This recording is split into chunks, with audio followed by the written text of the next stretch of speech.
say. First, don't presume that a doctor will treat you, and if one does, don't expect the treatment will be up to the standards you had some years ago. In fact, the conservative revolution says we are in a new age, the information age, and such things as the Hippocratic Oath, which doctors have taken for 2,000 years, is outmoded. On the right here you see the three ages often referred to by Speaker of the House Newt Gingrich. The first wave from hunting and gathering to agriculture, the second wave from agriculture to industry, and the third wave which he is pushing beyond industry. Well, this quote then you see that follows on the right is from a speech the Speaker of Gingrich gave to the American Hospital Association only a few weeks ago, January 30th, here in Washington. And that's when he said that we have to shift out of things like the Hippocratic Oath. His exact words are there in front of you. We are moving into a genuine information age, in Alvin and Heidi Toffler's phrase, a third wave of change. As you think about the future of hospitals, the future of health care, the future of medicine, the Hippocratic Oath comes from a period of the rise of an agriculture situation. Then how big is the shift from agriculture to industry? And the shift beyond industry and beyond medicine. What this means in real terms you see on your left in the view of a shut-down hospital. The third wave, conservative revolution, has no place for traditional medicine such as community hospitals and beds and labs and diagnostic services and clinics. No, they say that the guild or monopoly power of nurses and doctors and traditions must be broken. The individual patient must be re-empowered to be responsible for his or own health, they say. If you get sick, it's your fault. On the right, you see the exact words of Speaker Gingrich to the Hospital Association. He said, "There's no reason in the age of the Internet that if you have a disease and you can access the information personally, that you can't learn about it personally. We need to re-empower citizens and then make them more responsible.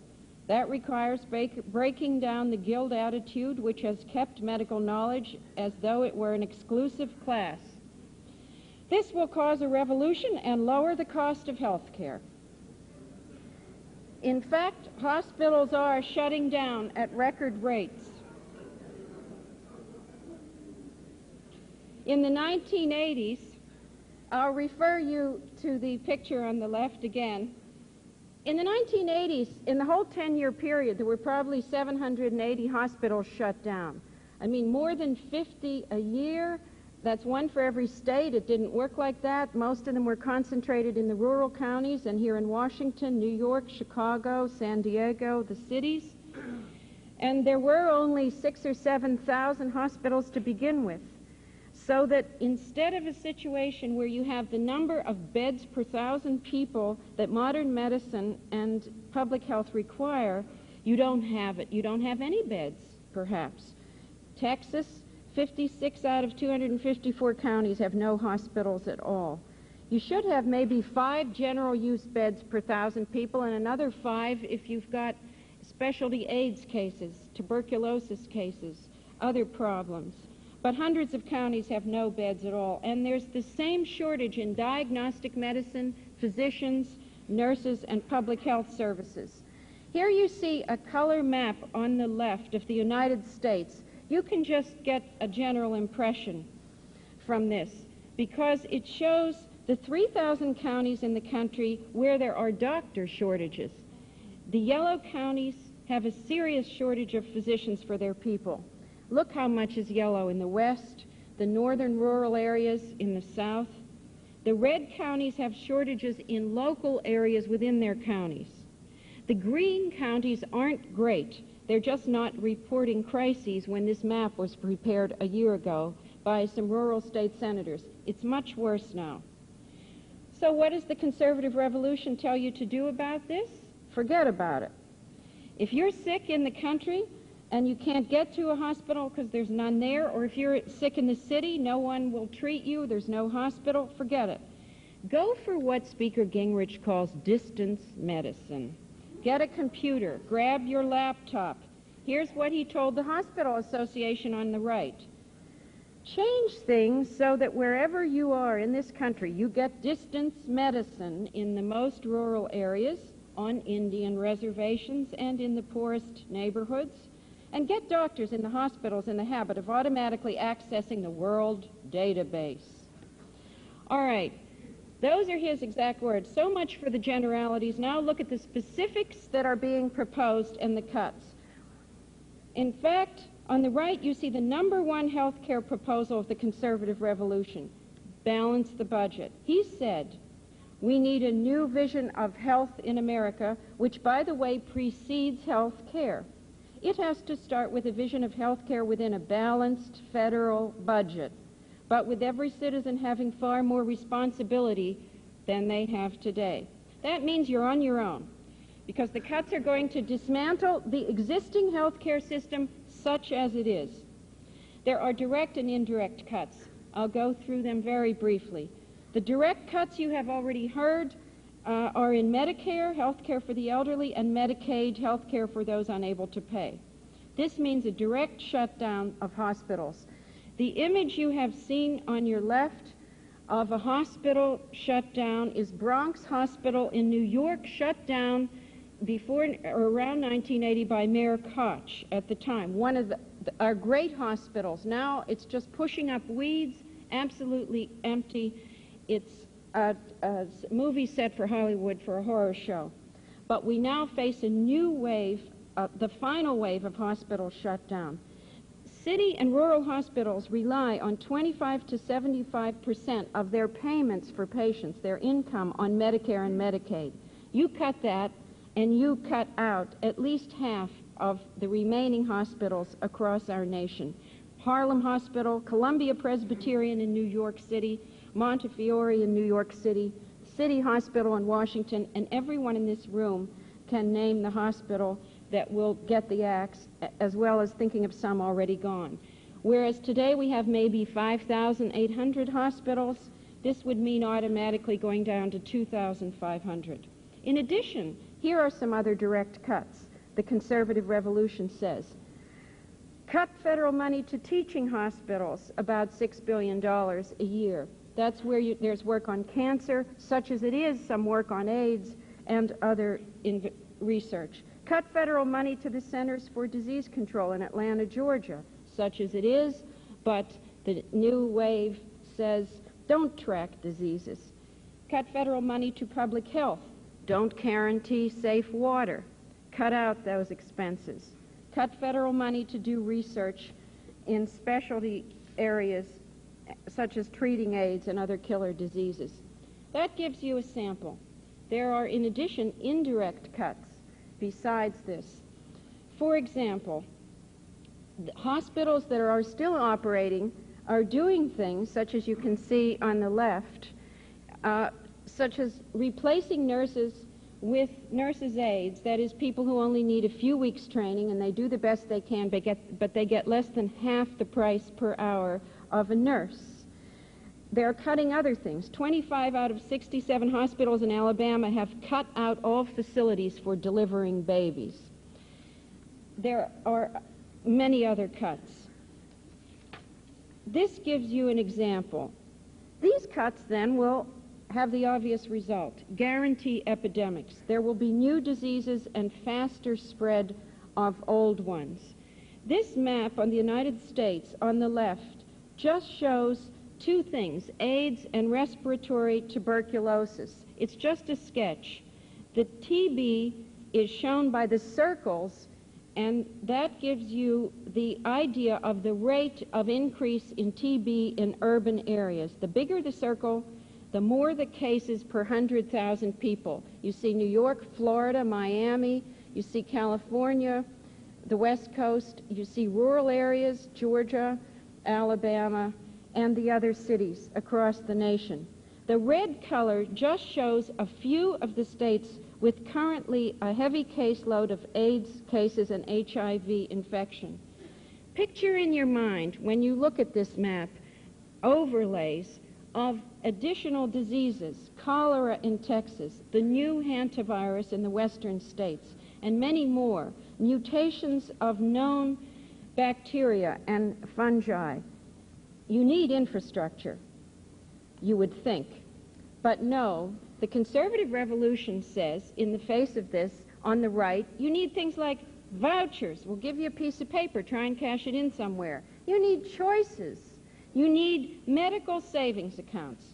We will not go into these in detail, but I'll give you a quick picture of what they mean by something like medical savings accounts, because Senator Phil Gramm proposed this in a health care bill last fall. And we have reproduced for you an exact picture from the American Council for Healthcare Reform, which is a conservative revolution healthcare group that's backed by the major private insurance companies. Okay, on the right, you see what you're supposed to do under an MSA, medical savings account. MediSave, says Senator Gramm. First, be 23 years old. And where it's in green, make sure you're in a situation, either self-employed or working for someone who guarantees you have an annual contribution of $4,500 every year, beginning now. I know there's some young people here. $1,500 of that on the left every year will go to your major comprehensive insurance policy in case you have a really bad situation. And on the right, you will put, this money will be put in a savings account for you, and you can spend it on things, little things you need that year, poison ivy, you know, little things. But you will always have some left so that after 10 years, down in the bottom, your MediSave balance will be $27,510. Let's look at the next. This is from Phil Gramm. You keep going. You still have $4,500 a year. You actually reduce, on the left, your major medical insurance payment to $1,200 a year. And on the right, you continue. Don't have anything more serious than poison ivy. And down at the bottom, after 20 years in your MediSave account, you will have $77,500. And bingo, at age 65, as we now see, you will have $276,000. And the small print there from Senator Graham's office says this balance can be used for long-term care during older age, eliminating the need for Medicare. And the remainder of the account can become part of your estate.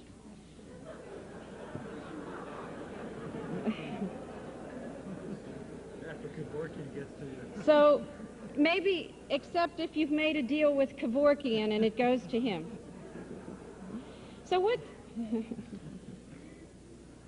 in fact, what all this talk, what all this new age third wave talk means is an increase in the death rate. First, for the uninsured or poorly insured, wherever you may live, whatever subgroup of the population you may be in our nation. 40 million people are uninsured. 65 million may have Blue Cross or Blue Shield. Now you see it, now you don't.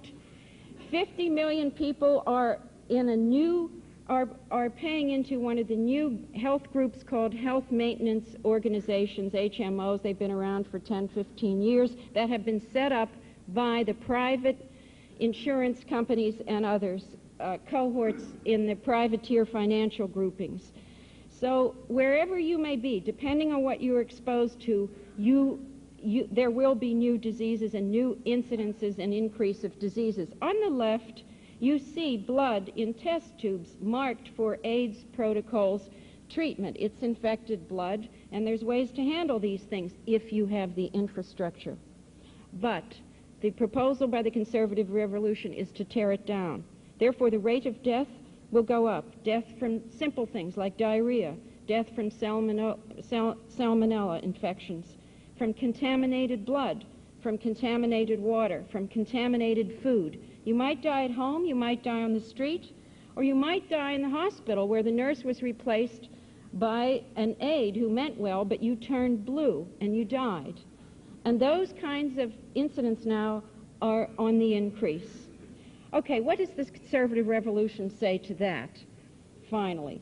Well, Speaker Gingrich said that the American market, that is here in the United States, is not the primary interest of the conservative revolution. He wants a health care system for a world market. He says that then it can be the biggest foreign exchange order the U.S. ever had. How would this be? Let's look at the Gingrich scheme specifically in this diagram cartoon. At the very top, on the right, you see the Conservative Revolution Health Projects. And you see at the top, those little airplanes are flying into an echelon in the United States of 50 to 100 centers of excellence, he calls them, where you'd have 20 cancer clinics like the Mayo Clinic, 15 heart clinics.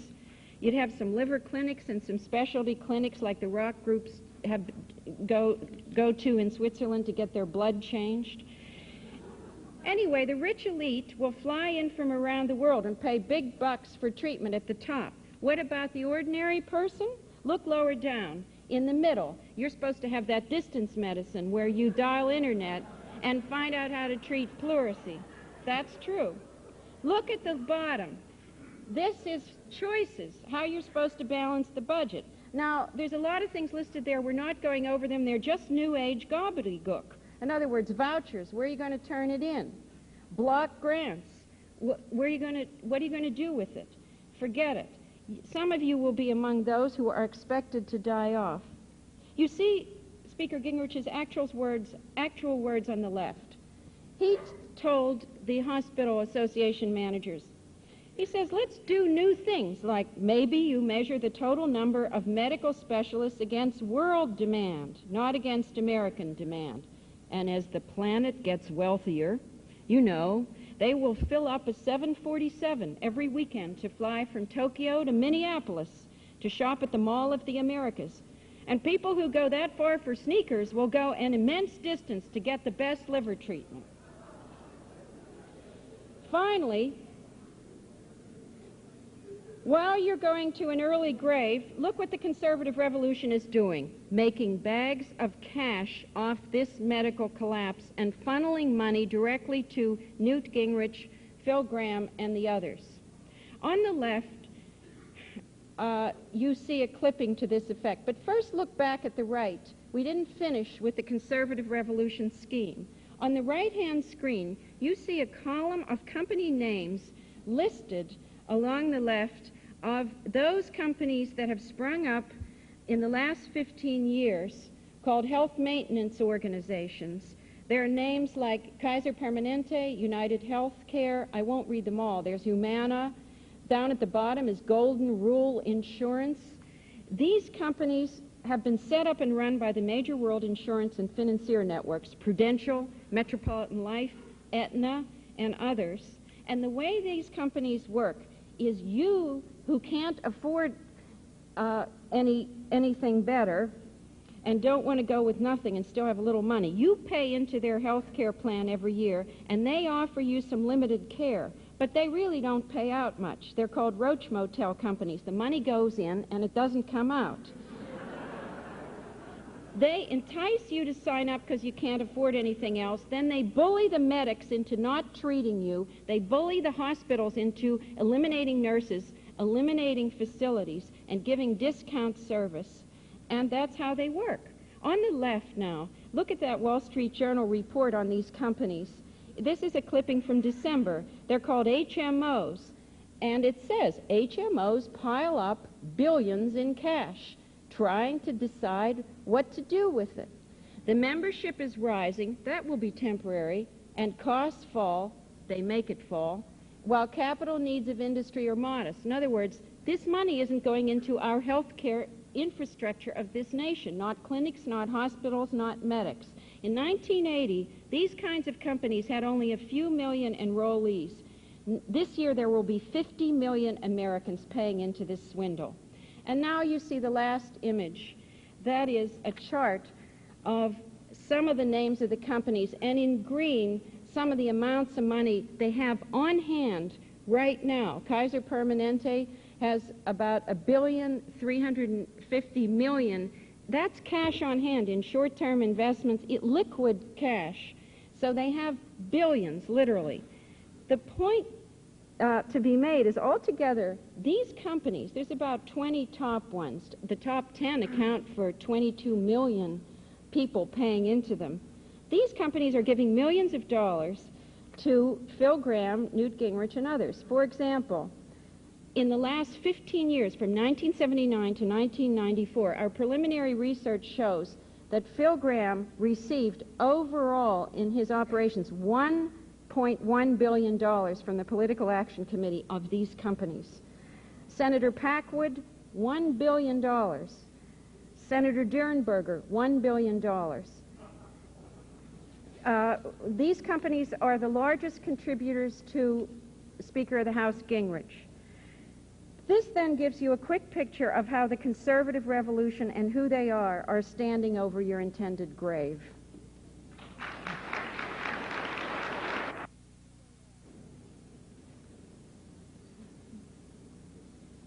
I'm calling my discussion, Let Them Eat Cake. The United States Agriculture Department-sponsored nutrition and farm programs will have to be cut by as much as $35 billion to pay for the tax cuts called for by the contract with America and to balance the budget by the year 2002, say the budget pork cutters from the conservative revolution. The conservative revolution wants to take your food away. The majority of a nation's stable supply of food should be produced by the family farm system of agriculture. This is the form of agriculture under attack by the budget cutters at the Heritage Foundation and in the conservative revolutionary leadership of the Republican Party. House Majority Leader and Mount Pelerin Society spokesman Dick Armey calls America's farm price supports Moscow on the Mississippi, or the equivalent of the Soviet system of agriculture. The Heritage Foundation says, dismantle the agriculture welfare state, the entire current system of subsidies. These images of Soviet-style agriculture and welfare subsidies better describe the international banks, grain traders, and food monopolies who want to replace the entrepreneurial type of American system agriculture with a peasant practicing extractive agriculture. These are the people on welfare. They purchase from the farmer at a fraction of his real cost of production, which is called a parity price. This means the revenue from the sale of a farmer's produce must cover farm expenses plus a profit to reinvest to maintain the productivity of the farm and to support the farm household. Market prices today average 40% of a real parity price, and with price supports, which is what's under attack, a measly 50% of parity price. The graph shows how prices have dropped precipitously as a percent of parity. The pork cutters aim at the whole commodity price support system for wheat, rice, feed grains, and cotton. The system grew up in the absence of a government commitment to enforcing a real parity price in the marketplace against the monopoly power of the international grain traders. If successful, they will eliminate the full-time family farm producers, who should be the backbone of our nation's stable food supply. Statistics from the Agriculture Department show that there are no profits being generated in the U.S. family farm sector, even with farm price supports. Since 1987, when the so-called farm crisis period ended and the, quote, recovery began, the loss of family farms continued at the same rate of 32,500 per year through 1992. Between 1992 through the year 2002, based on this trend alone, the department estimates there will be 385,000 less farms out of a current total of 1.9 million. This figure, which is itself deceptive because 1.3 million of these farms are considered not commercially viable, that is, they have commercial sales valued at less than $50,000 per year. When you eliminate the income from price supports, you will shut down the core of the family farm sector.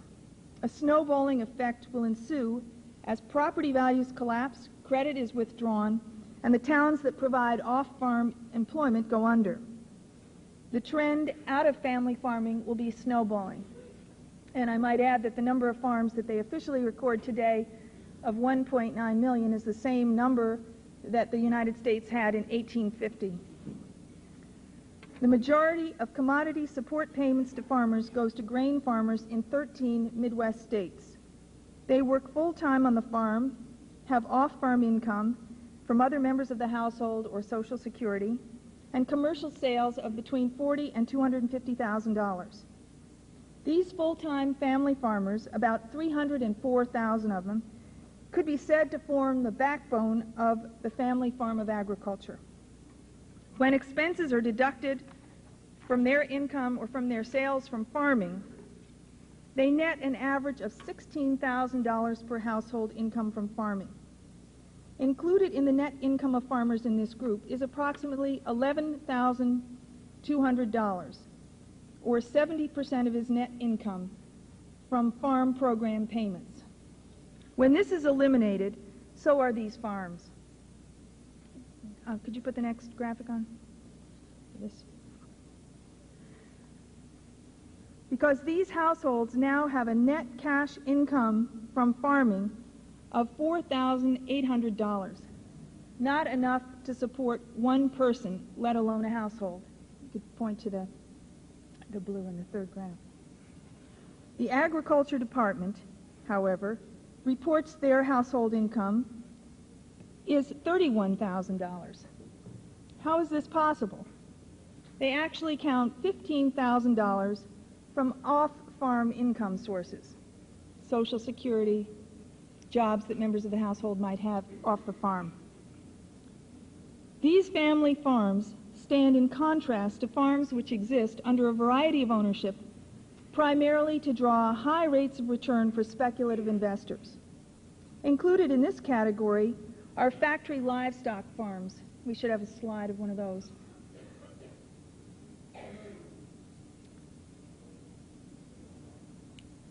Slide. See those little specks there? They're cattle. And this is one of, it's a giant livestock feeding operation of possibly 100,000 cattle. This is what you call an industrial feedlot. This type of agriculture spreads disease and causes the destruction of the soil.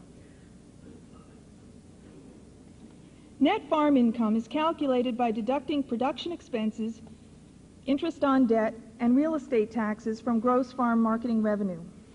Expenses such as fertilizer costs and interest on debt alone have risen 50% over the past year.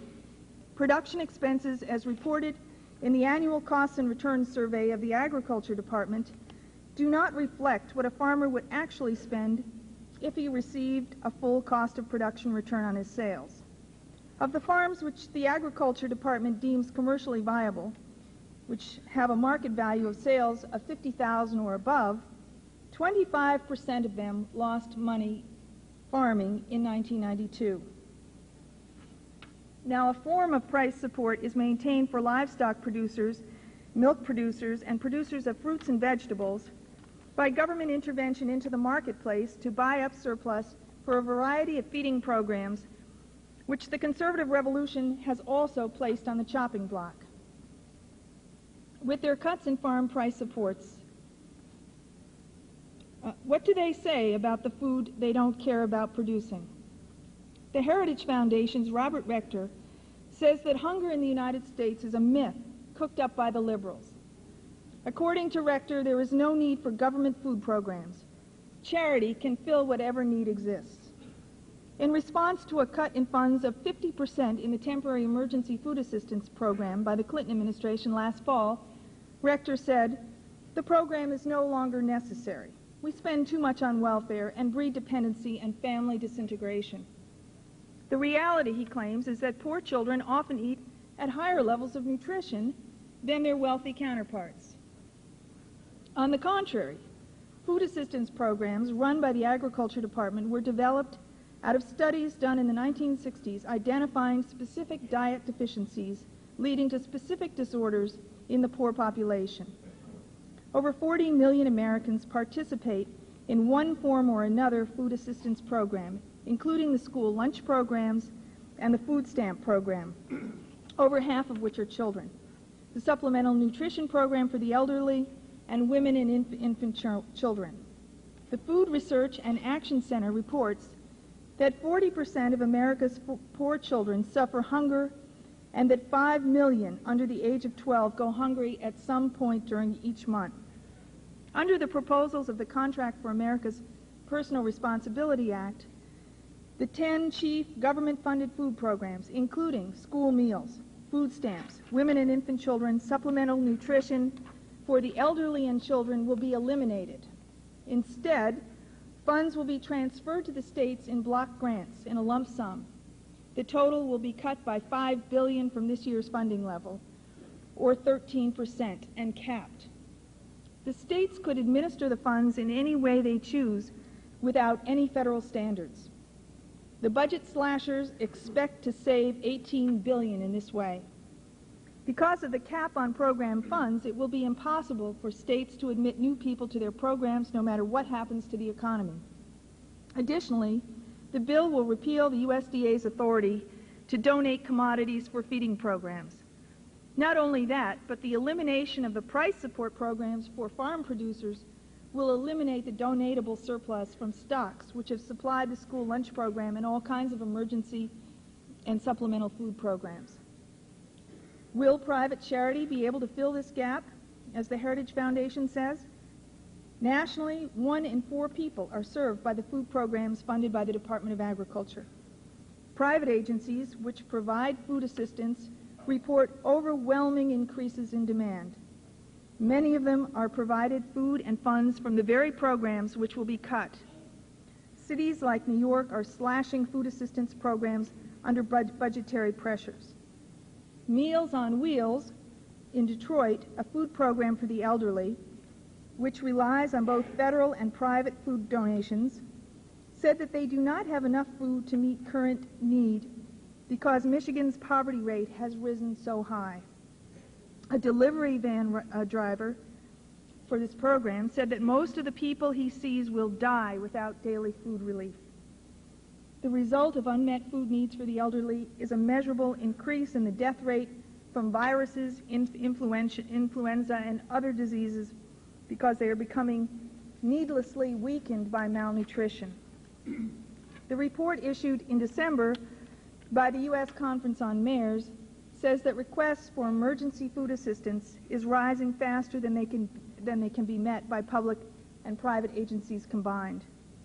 Surveying 30 cities, they found that requests for food assistance rose an average of 12% this year.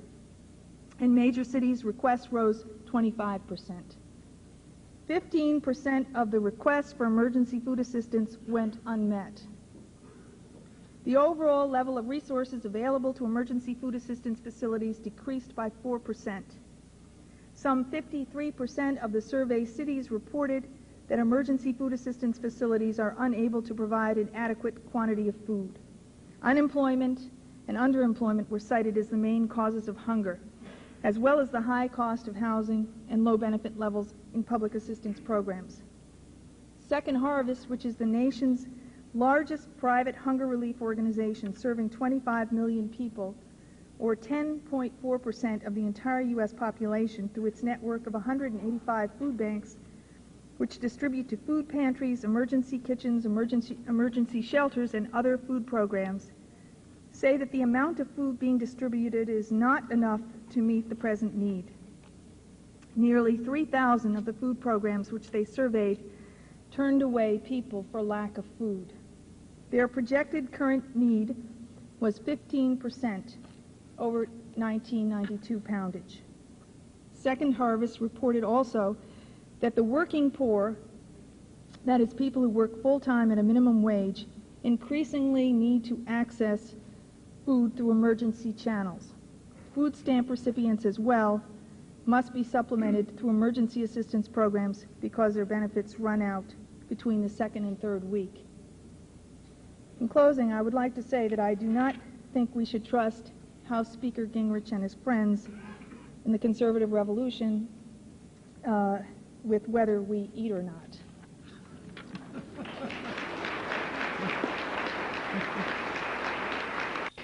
Has been the great equalizer. A core idea of our republic is that every child has the right to the same basic education as every other child. Now, admittedly, this goal of a thorough, universal education has rarely been achieved, especially as it concerns African Americans. But the idea, the dream, sustains. Under the policies put forward by the conservative revolutionaries of today, education will continue to be the great equalizer. The children of the poor and the children of the middle class, black children, white children, brown children, yellow children, will equally become the victims, will equally be assured of an education which condemns most of them to the junk heap, because under these conservative revolution policies of today's 50 million elementary and secondary school students, only 2 or 3 million really matter. What does Lord Rees-Mogg have to say about American education? Public schools will largely be privatized by the year 2000. With education results steadily deteriorating, public schools are unlikely to survive the trauma of depression in their current costly form. Therefore, it is more likely than most people now imagine that public schools in the United States will more or less disappear in the coming decade. The 21st century will require greater emphasis on the higher skills of the ablest students. In the future, we must concentrate on educating the top 5% on whose success we shall all depend. What exactly does Rees-Mogg mean when he's talking about 5%? He means very explicitly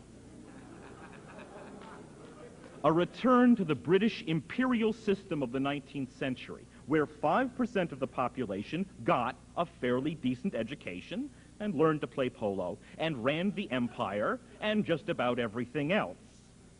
And the remaining population was restricted, prohibited officially by law from learning classical Greek or higher mathematics or any subject matter that might allow them the freedom to advance their society.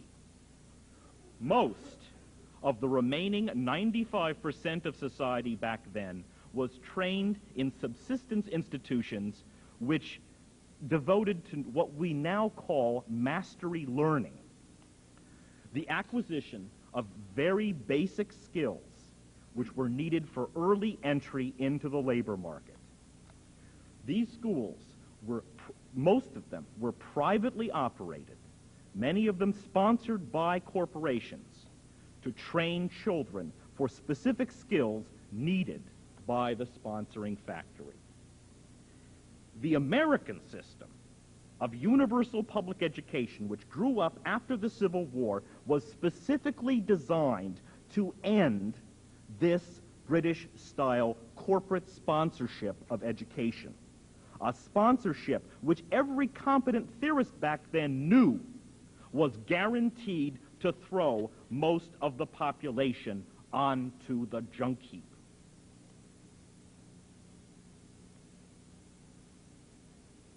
Well, ladies and gentlemen, if the conservative revolutionaries have their way, then the bad old days of education are coming back.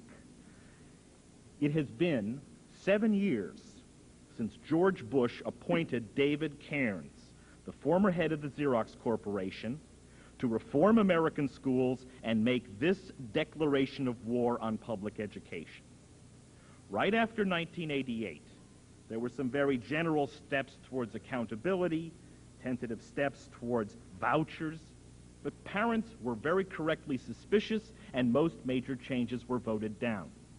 However, at the end of the 1980s, as the world financial crisis began to deepen as the high rollers began to move into derivatives to keep the game going, some people started to say, well, look, if we can make money by gambling on the future of interest rates or the future of exchange rates, perhaps we can also make money by gambling on the future of our children's minds.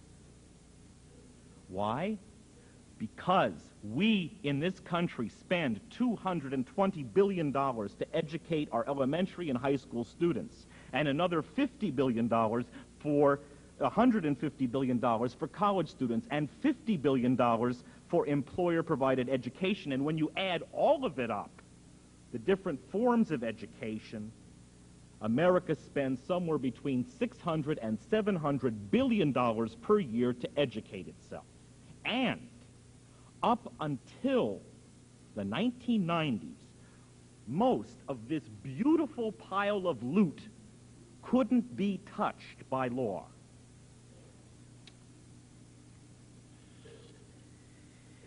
By 1992, the arguments for education reform became more desperate.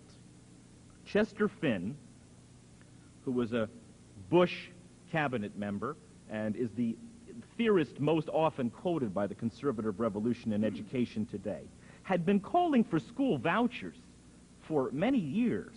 But by 1992, he started to couch the plan in terms of populism and profit-taking. An empowerment strategy for the middle class and the poor. It costs little. And what's more, if we are not afraid to milk some sacred cows, we can recoup funds. Others were more openly hysterical in their lust to bring that pile of education dollars into the private sector. Privatization offers a potential commercial market opportunity worth a few $100 billion a year. This is the greatest business opportunity since Rockefeller discovered oil. And the Hudson Institute maniac, Lewis Pearlman, who said that, shared a podium with Vice President Al Gore last year at a major conference on education and technology. The conservative revolution forces have since escalated massively. 11 states now authorize charter schools, and more are pending. Vouchers are being discussed in every state in the union, and private corporations run public schools in half a dozen cities, and will soon take over schools in a dozen more. This year, when newly elected congressmen got their briefing from the Heritage Foundation, they were instructed to move on every front for the destruction of American public education. Decentralization, school choice, charter schools that are outside Board of Education control, vouchers, including private corporate vouchers, takeovers by private corporations, and that great conservative bugaboo, accountability to standards. And these plans represent just a foot in the door. Remember what Rees-Mogg had to say about the trauma of depression. The conservative revolution is banking on a total financial breakdown, which will allow them to force through the total deregulation of education. This was made very clear by the Hudson Institute's Pearlman, who complained that full-scale privatization, and we quote, is being thwarted by a thicket of legal and regulatory barriers and vested interests that can only be cleared by forceful, cunning attack by unapologetically ambitious business leaders. These people want to break the teachers' unions, otherwise known as vested interests, and repeal all state laws which regulate education in order to completely open that $600 billion honeypot to corporate looting. And they're getting away with it because parents have, unfortunately, finally started to accept the conservative revolution's propaganda about education. Parents have been suckered by 15 years of lies about free trade, and are starting to say, well, look, we know the schools are a complete disaster. And no one seems to come up with any ideas as to how to do it better. So maybe we should, in fact, let the competition of the marketplace, the magic of the marketplace, come up with the best solutions. Parents have been suckered by scare stories about falling test scores and the inability of students, American students, to meet standards. The conservative revolution just loves to talk about test scores and standards. They started that discussion in order to convince parents that the quality of education doesn't have anything to do with the conceptual powers of a child's mind, but is really some thing that can be measured by multiple choice tests.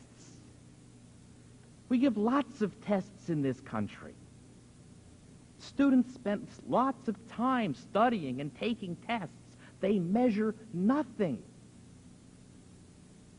Anybody who knows, who has been in education, knows how to increase standardized test forms. One, you increase the dropout rate. Get rid of the low testers. Two, teach the test. And if you degrade the concept of education to the transmission of a few facts and the mastery of some basic skills that can be measured by multiple choice standardized tests, then you don't need a public school system. Computers teach the test better than teachers. TV teaches the test better than teachers. And the core of all these privatization plans in education is the extensive use of computers and television. That maniac, Perlman, he gives an example which is often quoted. Head Start, which is the major federal program for preschool education. You may disagree with it or not agree with it, whatever. Head Start costs about 10 to 15 bucks to deliver one lesson to one student. Sesame Street, on television, delivers approximately that same preschool lesson for a few pennies. So, you let Kermit the Frog teach kindergarten. The kids stay home. You don't need a teacher. Hell, you don't even need to build a school building. And that's what they're talking about. And that also, by the way, should give you a good indication of why so many private companies immediately offered to buy the Corporation for Public Broadcasting earlier this month. The conservative revolution is relying upon your love and your hopes for your children to make money. There are studies which the conservative revolution theorists use, and I have read, which show that as the economy worsens, the easiest single way to convince parents to accept a reform program in education is to convince them that this program will help their kids get a job. Because that's one of the biggest fears that parents have. And these days you'll notice that everybody is talking about how we have to identify the job skills needed for the 21st century. And we have to specifically train our kids on these lines. Education for the information age, goals 2000, making American students competitive in international standard, all this stuff. All of conservative revolution privatization efforts stand behind this polemic. And this job skills nonsense, which is so prevalent, is the most dangerous misconception that we have and that we have to overcome. Think about it. You can't train a 7th grader for specific job skills which he or she will need 10 years from now. That kind of education only works in a society which is stagnant or dying. In a healthy economy, the pace of technological change is moving too fast to predict the specific skills which will be needed 10 years from now. And this is completely borne out by research on education in the Industrial Revolution. 200 years ago. So you can't educate a child to get a job. You can only educate a child to create new jobs, to create and implement whole new technologies, whole new industries. You can only give a child, every child, the classical humanist education described by Lynn in his keynote earlier in this conference. If you accept the conservative revolution's premise and trade off the development of your children's minds for the vague promise of employment, then you're not training your children for the American ideal of progress. You are, despite your best intentions, training them for stagnation and slavery. It may be something that presents itself as a benevolent slavery, which is offering you a job when you desperately need one. It may be something that presents itself as a high-tech slavery with lots of computers, but it will be slavery nonetheless. Thank you.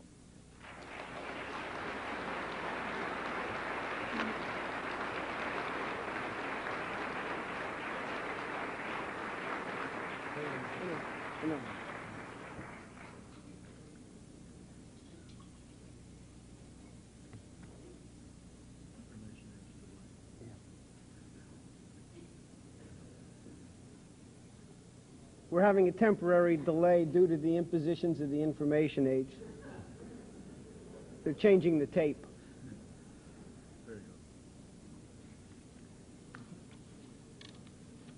If you are in the middle class in the United States today, congratulations. You've just been placed on the endangered species list. Under the contract with America and other even more exotic versions of the conservative revolution being peddled by Phil Gramm, Newt Gingrich, and company, the traditional working class and middle class family is headed towards extinction. Already as the result of 25 years of post-industrial society, which is in fact the heart of the conservative revolution, there's been a dramatic transformation of the conditions of life of middle class and blue-collar working-class America. Even at the height of the Great Depression of the 1930s, those workers who were fortunate enough to keep their jobs were able to buy a home and raise a family on one salary per household. When American GIs came home from World War II, this dream became accessible to a significant portion of Americans through things like the GI Bill. The civil rights struggles of the 1950s and 60s were all about extending that American dream to a segment of the population that had been left behind unjustly. Where does that American dream stand today? Of the 53 million married couple households in the United States today, there are 34 million households in which the wife has to hold down either a full-time or a part-time job in order to pay the bills. We're not talking here about pin money either. The median household income for a married couple family in which the wife is employed is $49,900 a year. For a married family household where the wife is not pulling in a paycheck, the median annual income is $30,300 a year. That's quite a difference, especially when you add in the fact that nearly 1 out of every 2 married couple households has children under 18 years of age living at home. The onrush of the post-industrial society has also transformed the workplace for working and middle-class Americans. The number of manufacturing jobs in the United States has steadily declined in absolute terms since the mid-1970s. By 1979, the number of manufacturing jobs had already fallen to 21 million. That figure still represented over 20% of the entire labor force, but the decline was already underway. By 1992, the number had fallen to 18 million, and by the year 2005, that figure is expected to decline to 17.5 million manufacturing jobs. All the while, the size of the total labor force has increased significantly. The decline in manufacturing jobs as a percentage of the total labor force has fallen at a far more dramatic rate. By 1992, for example, manufacturing jobs accounted for just a little bit over 9% of the total employed labor force. At the same time, jobs in the service sector have increased at a phenomenal rate. In 1979, there were already 63 million service jobs in the U.S. In 1992, there were nearly 85 million. By 2000, that figure will pass 109 million out of a total labor force projected at 147.5 million. The average salary for a full-time employee in the service sector is still 30% below that of a full-time worker in the manufacturing sector. Last year, the federal government published a list of the fastest growing job categories and projected the rate of expansion of these jobs up through the year 2005. What are the 5 fastest growing job categories for the next decade? Home health aides, human service workers, personal and home care aides, computer programmers, and physical therapists. So we are witnessing the simultaneous erosion of the revenue base and the job opportunities for what once was a growing and prospering skilled working and middle class. I'm not telling you anything, however, that you're not already aware of. To hear Phil Gramm, Newt Gingrich, and the Heritage Foundation tell it, their contract with America will provide big tax breaks for the middle class. But read through the 41-page text of the contract, and all you will find is one paragraph buried in the misnomered American Dream Restoration Act, granting a $500 per child tax credit for families with annual incomes under $200,000 a year. That $500 tax break hides a multitude of sins, all of which spell disaster for the middle and working class family. Under the terms of the contract, the federal government will be forced to cut $1.4 trillion in spending by the year 2002. Now check this out. By the year 2005, the total costs will have skyrocketed to $2.6 trillion due to lucrative tax breaks for the wealthiest 10% of the population and some corporations that kick in at the beginning of the 21st century. The contract prohibits cuts in Social Security, defense, and interest on the national debt. So where will those cuts come from? Clearly, the hardest hit will be the poor. But programs like Medicare, student loans, veterans benefits, military and civil service retirement funds, and every form of government-subsidized infrastructure recuperation will be decimated as well. To meet the requirements of the contract and the balanced budget amendment, there will have to be cuts of 30% in every federal program except those 3 exempted categories beginning next year.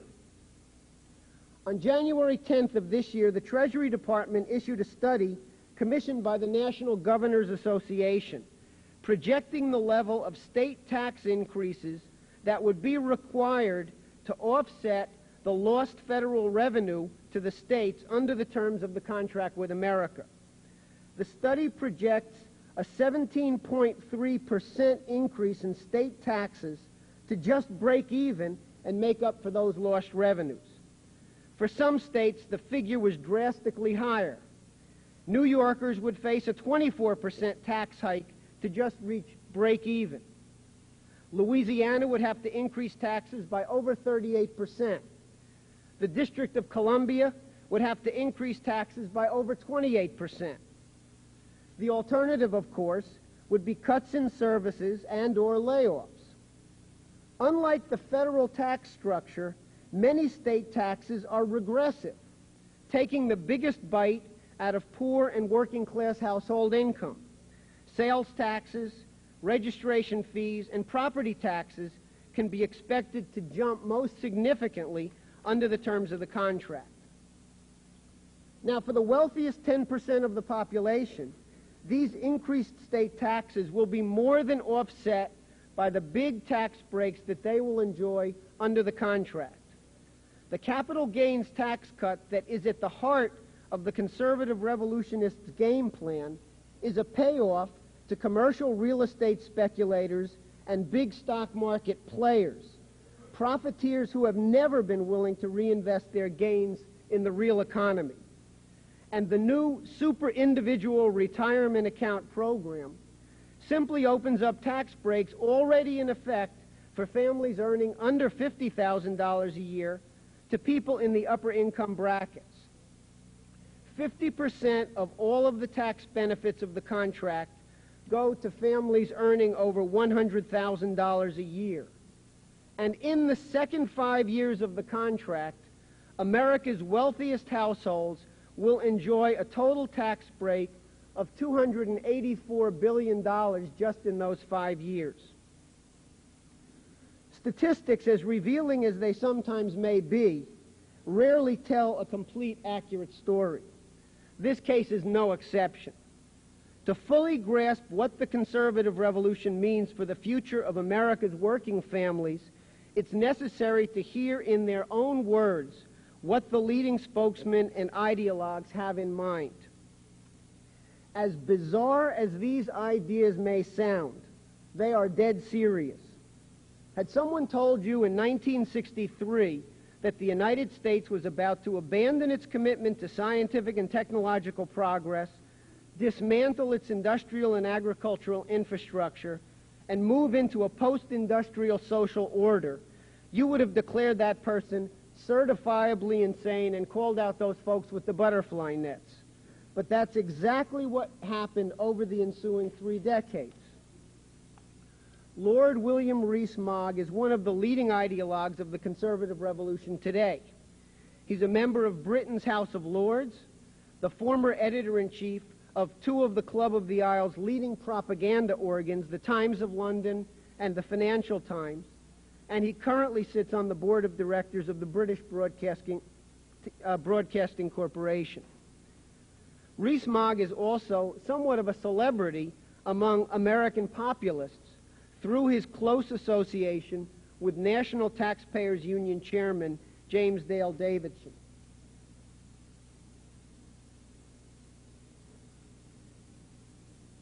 Rees-Mogg openly advocates a return to a postmodernist form of feudalism in which 95% of the population is deprived of a basic education and meaningful employment. This new form of feudalism is euphemistically called the information age.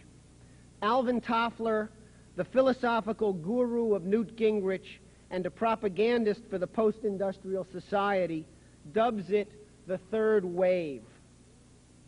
On February 15, 1995, Rees-Mogg published a column in the Times of London endorsing the work of a late 19th century eugenicist named Otto Ammon, who described the social order as a turnip-shaped structure with a small group of geniuses and talented people at the top, a vast middle made up of people of mediocre talent, and a small core of weak people at the bottom.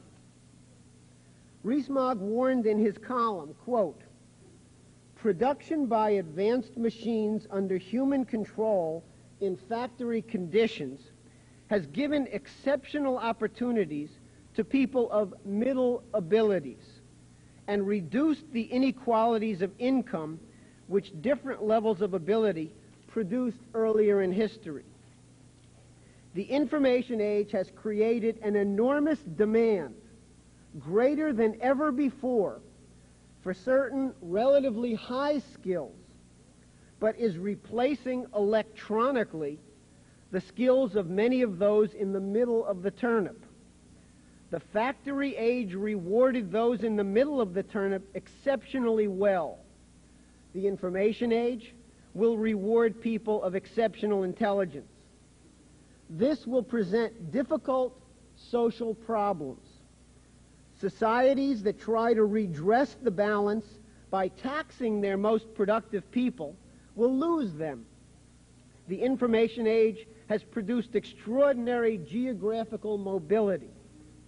Taxing the rich will be the road to ruin in this new age. Yet, information societies will be harder to govern than the old. There is bound to be popular resentment of the cognitive elite. There is only too likely to be an expansion of a matching but dysfunctional underclass. At the top of the turnip, as the top of the turnip glitters in the sun, the danger is that the middle may become bitter from disappointed expectation while the bottom rots. Michael Vlahos is one of Newt Gingrich's top national security advisors. He is the National Security Director of the Progress and Freedom Foundation, the private think tank of the Speaker of the House. At a January 10, 1995 conference in Washington, D.C., called Democracy in Virtual America, Vlahos presented his own version of Lord Rees-Mogg's turnip diagram. The speech was titled Bite City, or Life After the Big Change.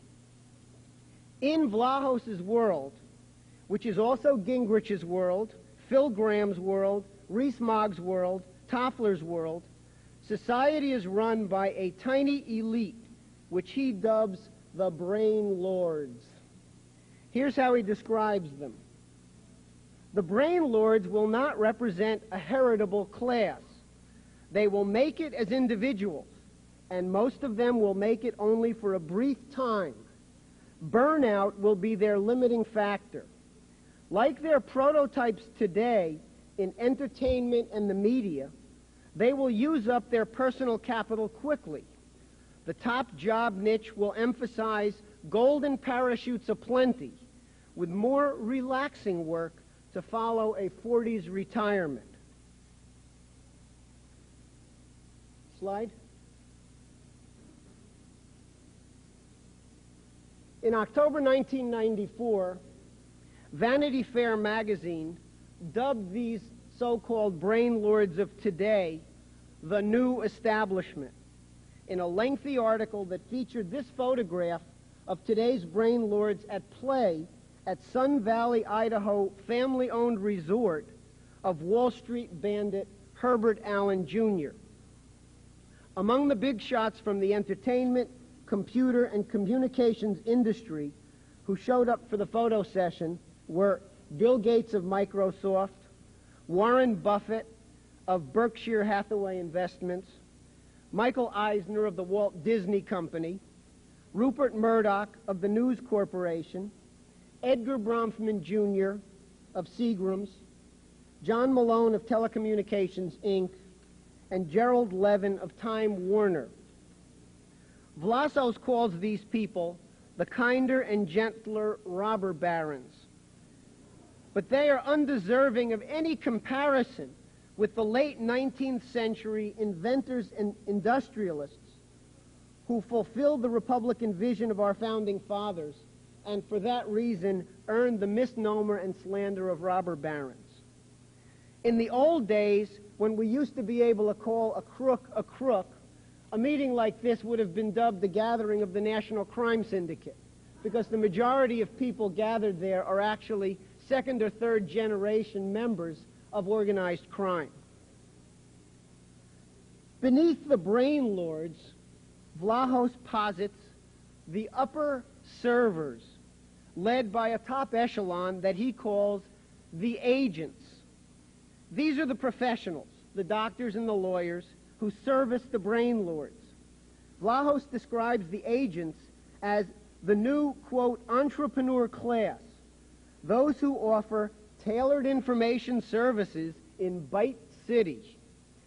The rising class of personal information providers and navigators will put real downward social pressure on doctors and lawyers and academics, because agents will get you or take you to the knowledge you need without an expensive appointment with the Almighty.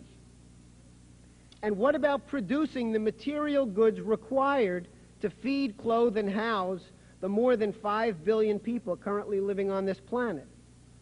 Vlasos explains, there will still be about 10% of the workforce in production, whether it's growing food or whether it's making things, and they will form a sort of upper tier themselves. Because of the highly specialized skills required to be a new manufacturer, makers, as he calls them, will usually be part owners of the firms. As for the rest of the population, quote, we can suggest that about 25% are doing well, very well. Tomorrow's labor force will include a bottom, an underclass, also about 25%. This, tragically, will be double the population share of those discarded in the bad old industrial era. These are the lost, and in revolutionary times, societies have shown little inclination to find them. 25% at the top, the brain lords and their hand servants. 25% at the bottom, the lost. But what about the middle? Vlahos asks, what will the rest of us, the 50% in the middle, the bedrock of the industrial world's great middle class, the true believers in the American dream, what will we do? His answer is only slightly less blunt than that delivered by Lord Rees-Mogg. The American dream is over. It's gone, with all the so-called good jobs taken by the brain lords and their agents. The middle class in Vlasos's bizarre future world is thrown back in time to a standard of living that he equates with the Midwest mill towns of the 1820s or the Lower East Side sweatshops and tenements of the 1880s. 12 to 15-hour work days, 6 to 7 day work weeks. Life for the middle will not be much different than the conditions of life of the lost. Now, don't dismiss Rees-Mogg and Vlahos as fools indulging in a lavish fantasy life. They are deadly serious, and although their vision of the future is out of sync with reality, so is the more modest version of this back-to-feudalism scheme, the contract with America. Fight to defeat it now, and success is all but guaranteed. And if you don't believe me, just ask Ollie North. Ignore their words, however, as simply far-out rantings of a lunatic fringe, and they will bring civilization down with them, brick by brick.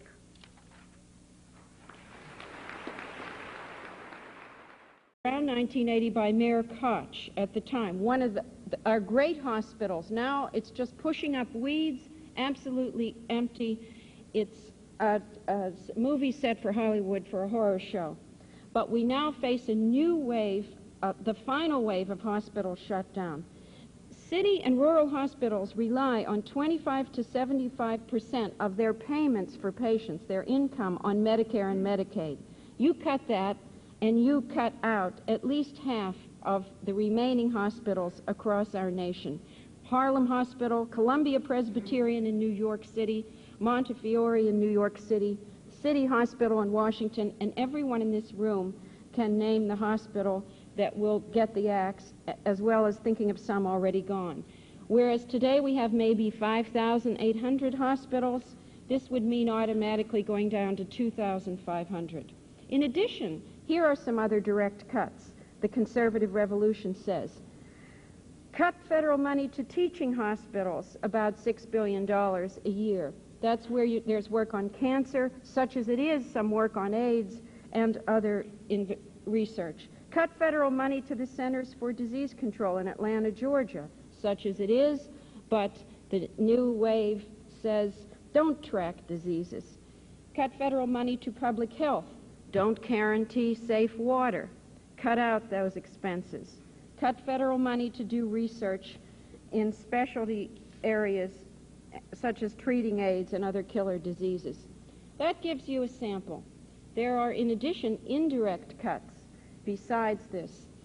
For example, hospitals that are still operating are doing things, such as you can see on the left, such as replacing nurses with nurses' aides, that is, people who only need a few weeks' training, and they do the best they can, but they get less than half the price per hour of a nurse.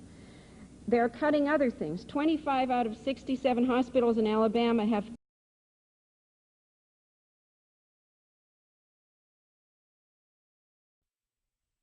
say. First, don't presume that a doctor will treat you, and if one does, don't expect the treatment will be up to the standards you had some years ago. In fact, the conservative revolution says we are in a new age, the information age, and such things as the Hippocratic Oath, which doctors have taken for 2,000 years, is outmoded.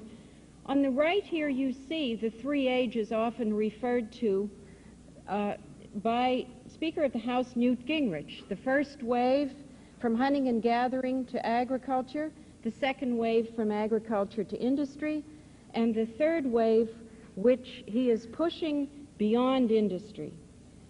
Well, this quote then you see that follows on the right is from a speech the Speaker of Gingrich gave to the American Hospital Association only a few weeks ago, January 30th, here in Washington. And that's when he said that we have to shift out of things like the Hippocratic Oath. His exact words are there in front of you. We are moving into a genuine information age, in Alvin and Heidi Toffler's phrase, a third wave of change. As you think about the future of hospitals, the future of health care, the future of medicine, the Hippocratic Oath comes from a period of the rise of an agriculture situation. Then how big is the shift from agriculture to industry? And the shift beyond industry and beyond medicine. What this means in real terms you see on your left in the view of a shut-down hospital.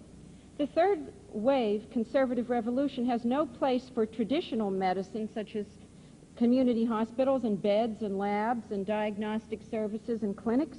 No, they say that the guild or monopoly power of nurses and doctors and traditions must be broken. The individual patient must be re-empowered to be responsible for his or own health, they say. If you get sick, it's your fault. On the right, you see the exact words of Speaker Gingrich to the Hospital Association. He said, there's no reason in the age of the internet that if you have a disease and you can access the information personally, that you can't learn about it personally. We need to re-empower citizens and then make them more responsible. That requires breaking down the guild attitude which has kept medical knowledge as though it were an exclusive class.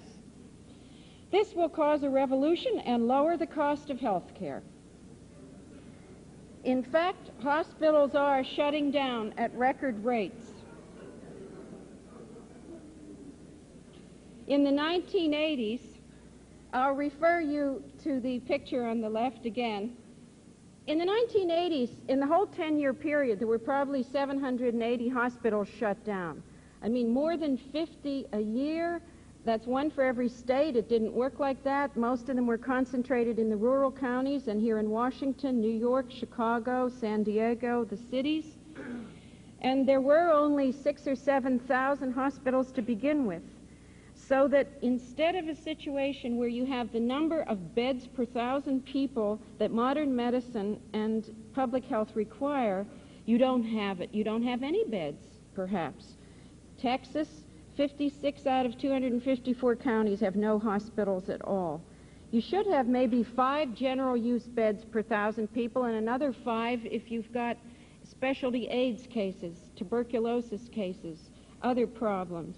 but hundreds of counties have no beds at all. And there's the same shortage in diagnostic medicine, physicians, nurses, and public health services. Here you see a color map on the left of the United States. You can just get a general impression from this because it shows the 3,000 counties in the country where there are doctor shortages. The yellow counties have a serious shortage of physicians for their people. Look how much is yellow in the west, the northern rural areas in the south. The red counties have shortages in local areas within their counties. The green counties aren't great. They're just not reporting crises when this map was prepared a year ago by some rural state senators. It's much worse now. So what does the conservative revolution tell you to do about this? Forget about it.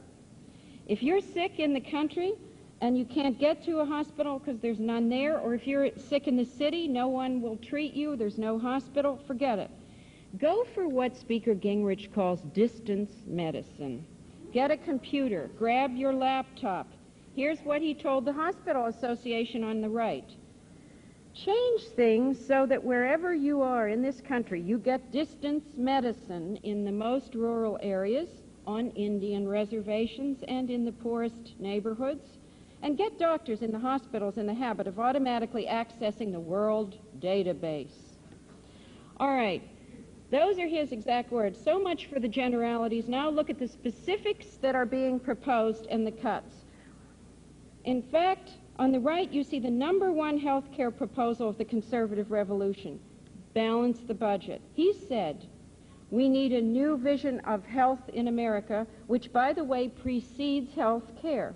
It has to start with a vision of health care within a balanced federal budget, but with every citizen having far more responsibility than they have today. That means you're on your own, because the cuts are going to dismantle the existing health care system such as it is. There are direct and indirect cuts. I'll go through them very briefly. The direct cuts you have already heard are in Medicare, health care for the elderly, and Medicaid, health care for those unable to pay. This means a direct shutdown of hospitals. The image you have seen on your left of a hospital shut down is Bronx Hospital in New York, shut down before or cut out all facilities for delivering babies. There are many other cuts. This gives you an example.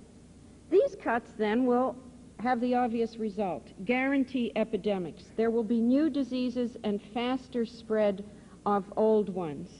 This map on the United States on the left just shows two things: AIDS and respiratory tuberculosis. It's just a sketch.